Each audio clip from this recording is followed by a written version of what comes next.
মক্কার তরুণ ছাগল পালতো মুশরিকের বিশ্বনবী আর আবু বকর রাদিয়াল্লাহু তাআলা আনহু একবার গেলেন। বিশ্বনবী বলেন, আমি খুব ক্ষুধার্ত, তোমার কাছে কি দুধ আছে ছাগলের? আব্দুল্লাহ ইবনে মাসউদ বলে, আছে, কিন্তু এটা আমার মালিকের, আমি তো দরদ দেখাই আমার মালিকের দুধ আপনি পথিক, আপনারে দিতে পারি না।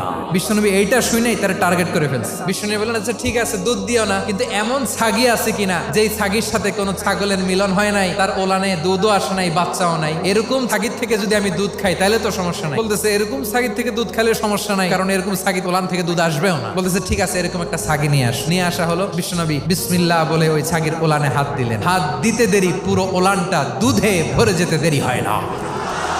বিশ্বনবী আর আবু বকর রাদিয়াল্লাহু তাআলা আনহু দহন করে পেট ভরে খেলেন। এই দৃশ্য আব্দুল্লাহ